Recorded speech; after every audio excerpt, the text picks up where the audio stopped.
Two wheeler welding அடிக்கிறதுக்கு ஒரு welding work ஷாப்புக்கு எடுத்துகிட்டு போகிறீங்க. அந்த டூ வீலர் வந்து ஒரு ஃபயர் ஆகாமல் வெடிக்காமல் இருக்கிறதுக்கு என்னென்ன செய்யணும், வெல்டர்ஸ் என்னென்ன தப்பு பண்ணுவாங்க, இந்த வீடியோவில் ஒரு முழுமையான பதிவோடு பார்க்க போகிறோம். வீடியோ ஸ்கிப் பண்ணாமல் மறக்காமல் ஃபஸ்ட் டைம் பார்த்தீங்கன்னா சப்ஸ்கிரைப் பண்ணிவிட்டு பாருங்கள். கடைசியாக வீடியோ எண்டில் பிடிச்சிருந்தால் லைக் பண்ணுங்கள். வாங்க வீடியோக்குள்ளார. அந்த இனாம் நண்பர்களுக்கு வணக்கம். இந்த வீடியோவில் நம்ம என்ன பார்க்க போகிறோம்னா, ஒரு டூ வீலர் வெல்டு தாங்க இது.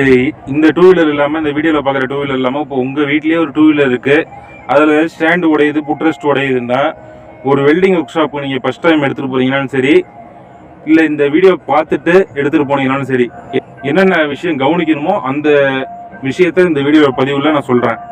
ஃபஸ்ட்டு நீங்கள் பார்க்க வேண்டியது பெட்ரோல் ஆஃப் பண்ணிக்கிறங்க. பெட்ரோல் கம்மியாக இருக்கணும் என்றைக்குமே வெல்டிங் அடிக்க போனால். டேங்கு ஃபுல்லாக போகவே கூடாதுங்க. என்றைக்குமே ஒரு 1/2 லிட்டரும் குறைவாக தான் இருக்கணும் பெட்ரோலு. முக்கியமாக ஒர்க் ஷாப்புக்கு போனோடனே மெயினாக அந்த கண்ட்ரோல் இருக்கு. கண்ட்ரோல்னால் வேறு ஒன்றும் இல்லைங்க, பெட்ரோல் ஆன் ஆஃப் லிவர் தான். அந்த லிவரை வந்து நம்ம ஆஃபில் செட் பண்ணிக்கணுங்க எப்போ வெல்டிங் அடிக்கணும்னு சரி. இதே அதிக வெல்டிங் இருந்துச்சுன்னா உங்கள் டூ வீலரில் பெட்ரோலை நீங்கள் எடுக்கிறதே சேஃப் தாங்க. பெட்ரோல் லைட்டாக லீக் ஆனாலும் சரி ஃபயர் ஆகிடுங்க. எப்போவுமே ஒரு டூ வீலர் நீங்கள் வெல்டிங் அடிக்க போனீங்கன்னா அவங்கள்ட்ட ப்ராப்பராக எப்படி சொல்கிறது, டூ வீலர் வந்து ஃபயர் ஆகிட்டுனா அதுலேருந்து காப்பாற்றுறதுக்கான வழிமுறை பக்கத்தில் வந்து தண்ணியை விட மணல் தாங்க இருக்கணும். திடீர்னு வண்டி எப்போவுமே ஃபயர் ஆகாது. ஒரு சில சமயம் இப்போ திடீர்னு உங்கள் வண்டியிலே ஃபால்ட்டு லீக்கேஜ் இருந்தாலும் திடீர்னு மணல் இருந்துச்சுன்னா தண்ணி என்றைக்குமே ஊற்றக்கூடாதுங்க. தண்ணி ஊற்றினா அதிகமாக தான் எரியும். மற்றபடி நீங்கள் மணலை அள்ளி நீங்கள் நல்லா வேகமாக அடிச்சிங்கனாலே அணைஞ்சிடுங்க. மணலை விட்டறிஞ்சு நீங்கள் அடிச்சிங்கனாலே அணைஞ்சிருங்க நெருப்பு. மற்றபடி இப்போ ஒரு வெல்டிங் அவங்க வந்து எப்படி எக்ஸ்பீரியன்ஸான பர்சன் நீங்கள் கவனிக்கிறதுக்கு, அதாவது நீங்கள் பாட்டி அவங்கள இருந்து ஒரு வெல்டிங் ஒர்க் ஷாப்புக்கு டூ வீலர் எடுத்துகிட்டு போனீங்கன்னா அவங்களுக்கு கவனிக்க வேண்டிய விஷயம் எப்படின்னா, இந்த மணல்லாம் சேஃப்டியாக வச்சுருக்காங்களா, அதுவும் இல்லாமல் இந்த இந்த வெல்டிங் ஹோல்டர் இருக்குது பார்த்தீங்களா, அவங்க அடிக்கிற ஹோல்டரு வித் எர்த்தை வந்து கண்ட இடத்துல போடக்கூடாதுங்க. டூ வீலரில் எங்கே நம்ம வந்து வெல்டிங் அடிக்கிறோமோ அந்த இடத்துல மட்டும்தான் நம்ம எர்த்தை யூஸ் பண்ணணும். இப்போ அதே ரிம்மு வந்து இரும்பு தான். எப்படி சொல்கிறது, உங்களுக்கு இந்த வீல் இருக்குது பார்த்தீங்களா, முன்னாடி சுற்றுற வீலு வந்து இரும்பு தான். போக்ஸ் வீலாக இருந்தாலும் இரும்பு தான். இது இரும்புன்னு நினச்சி நம்ம அதில் எர்த்தை போட்டுட்டு வந்து ஒரு ஸ்டாண்டை வெல்டு பண்ணுறோம்னா அது வந்து நடக்காத விஷயங்க. உள்ளூர் ஒயரிங்லாம் இருக்குது பார்த்தீங்களா, கண்ட இடத்துல எர்த்து போய் ஹீட் ஆகி மெல்ட் ஆகிடுங்க ஒயர்லாம். அதுவும் இல்லாமல் டயர் வெடிக்கிறதுக்கான வாய்ப்பும் இருக்குது. ஏன்னா சின்ன சின்ன கம்பி தான்ல, போக்ஸ் வழியாக ஹீட் ஆகி டியூப் வெடிச்சிருங்க மெல்ட் ஆகி. அதேமாரி ப்ராப்பராக எர்த்து கரெக்டாக எந்த இடத்துல போடுறாங்கன்னு பார்த்துங்க. கண்ட இடத்துல போட்டால் வண்டி ஃபயர் ஆகிடுங்க. ஒரு ஸ்டாண்டு வெல்டிங் அடிக்கிறீங்கன்னா ஸ்டாண்டுக்கு பக்கத்தில் தான் நம்ம எர்த்தை யூஸ் பண்ணணும். அதெல்லாம் பார்த்துங்க. இப்போ வந்து நான் வெல்டிங் பிகினர்ஸ்க்கு தான் அதாவது அனுபவம் இல்லாத வெல்டருக்கு தான் நான் சொல்கிறேன். இதெல்லாம் நீங்கள் பார்த்துங்க. ஏன்னா டூ வீலர் வந்து காஸ்ட்லி. அப்படி இருந்தாலும் ஒரு டூ வீலர் எடுத்திங்கன்னா 50,000 60,000 தாண்டி தான் வருது.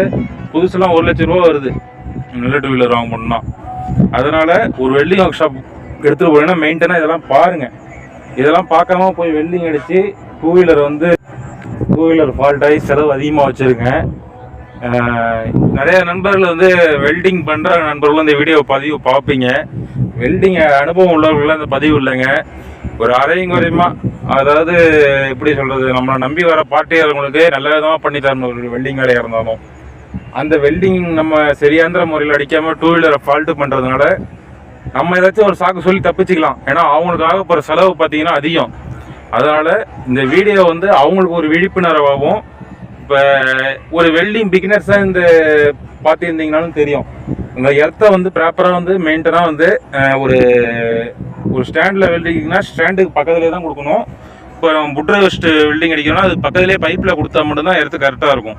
இதே நம்ம சைலன்சரில் கொடுத்து அடித்தா அண்டப்படி எர்த்து போய் ஒயரிங் ஃபால்ட் ஆகும். அதனால் இது வெல்டிங் பிகினர்ஸுக்கான உபயோகமான வீடியோ தான் இது. அதனால் எதனால் சொல்கிறேன்னா, ஒரு நல்ல விதமாக நம்ம தொழிலை கற்றுக்கிட்டு வர இப்போ கஸ்டமர்கிட்ட நம்ம நல்ல விதமாக வேலை செஞ்சு கொடுத்தா அவங்களும் காசு கரெக்டாக கொடுத்துட்டு போயிடுவாங்க.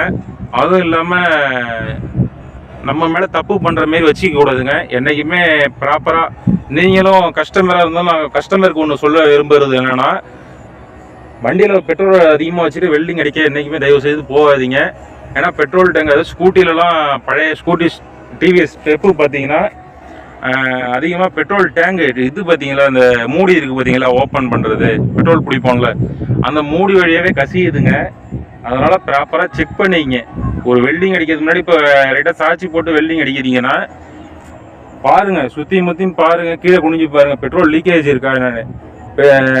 சாட்சி போட்ட உடனேவே நீங்கள் அடிச்சிடாதீங்க வெல்டிங் பிகினர்ஸுக்கு தான் இந்த ஒரு சின்ன டிப்ஸ் தான். சாட்சி போட்டோன்னே அடிச்சிங்கன்னா ஃபயர் ஆகிறது கண்டிப்பாக வாய்ப்புங்க. அதனால் ஒரு சாட்சி போட்டு டூ வீலரை ஒரு 5 நிமிஷம் ஆற விடுங்க. அந்த சைலன்சர் ஹீட் எல்லாமே இறங்கிரும். உடனே போய் வெல்டிங்கை கொடுத்தாதீங்க, ஃபயர் ஆகிறது கண்டிப்பாக வாய்ப்பு உண்டு. கஸ்டமருக்கு அதிக செலவு வரும். அதுவும் இல்லாமல் உங்கள் ஒர்க் ஷாப் பேர் கெட்டுப்படும். அதனால் தயவு செய்து நல்ல முறையில் வெல்டிங் அடித்து ப்ராக்டிஸ் பண்ணிவிட்டு அப்புறமேலுக்கு நீங்கள் கஸ்டமர் ஜாப்பில் கை வைங்க. நன்றி ஃப்ரெண்ட்ஸ். லைக் பண்ணுங்கள் இந்த வீடியோவுக்கு. அந்த இனாம்